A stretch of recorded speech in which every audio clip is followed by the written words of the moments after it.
उपराष्ट्रपति पद के चुनाव के लिए अब 24 घंटे भी नहीं बचे हैं। ऐसे में इंडिया गठबंधन खेमे में क्या चल रहा है, बातचीत करते हैं। इमरान साहब, क्या तैयारी है? आज मॉकपोल भी होना है आपका? देखिए, तैयारी है, सब लोग लगे हुए हैं और एनडीए में जो बौखलाहट है उससे लगता है कि हम लोग काफ़ी मजबूत हैं। लेकिन आंकड़ा कह रहा है कि वो 48 प्लस में है और अब 67 माइनस में है। अब किस किस की अंतरात्मा जागेगी ये तो चुनाव के टाइम पर भी पता चलेगा।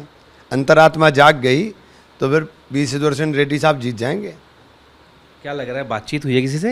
उम्मीद पे जी रहे हैं? मैं कह तो रहा हूँ, अंतरात्मा किस किस की जागेगी ये तो पता चलेगा कल।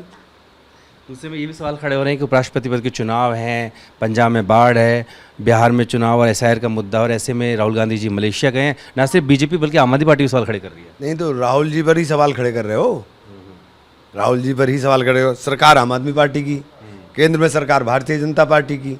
आपने कितना कितना काम किया, आप कहाँ कर रहे हैं? मैंने रात ख्वाब में देखा था प्रधानमंत्री जितने इतने पानी के अंदर निकल करके लोगों से मिल रहे हैं, पानी आने वाले भी हैं। हाँ, पानी में खड़े होकर के मिल रहे हैं।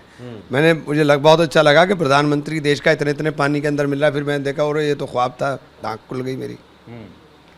अच्छा, दूसरा ये बताइए कि एसआईआर के मुद्दे पर राहुल गांधी देश भर में जा रहे हैं, खासकर बिहार में इतना लंबा दौरा किया, लेकिन आप ही के पार्टी के नेता हैं शशि थरूर साहब, वो कह रहे हैं तो बहुत अच्छी चीज़ है, आवश्यक है, हर साल होना चाहिए। बहुत ज्ञानी व्यक्ति हैं वो, लेकिन उनको वफादारी रखनी चाहिए। आप कह रहे हैं वफादार नहीं है वो? अरे आप पार्टी की लाइन से आप अलग हट करके बोलोगे तो वफादारी है क्या? वफादारी ही मानते हैं इसको? नहीं नहीं, वफादारी नहीं है। आप वफादारी रखिए पार्टी के साथ, पार्टी के नेता के साथ। दूसरा, जो आपके उम्मीदवार हैं इंडिया गठबंधन के, वो जब लालू प्रसाद यादव से मिल रहे हैं तो अमित वाले ने सवाल खड़े किए हैं कि वो तो खुद सांसद भी नहीं है, कोई वोट भी नहीं है उनका, और चारा घोटाला के उसमें मामले में हैं वो, तो उनसे मिल रहे हैं। बहुत सारे लोग आपके हैं, सरकार आ गई, मुकदमे ख़त्म हो गए, क्लीन चिट हो गई, बिल्कुल साफ पाक साफ हो गए हैं। लालू जी को आपने सारा का सारा रगड़ा तो आपने ही है। अब जब आप जाओगे, कितने आप क्लीन चिट रहोगे, तब ये पता चलेगा ना। ये बातें करने से, क्योंकि एक पिछड़े हुए वर्ग का नेता बर्दाश्त नहीं होता भाजपा को। वो पिछड़े वर्ग के बड़े नेता हैं, उनको बर्बाद करने में सबसे बड़ा हाथ आपका है। चलिए, बात करने शुक्रिया।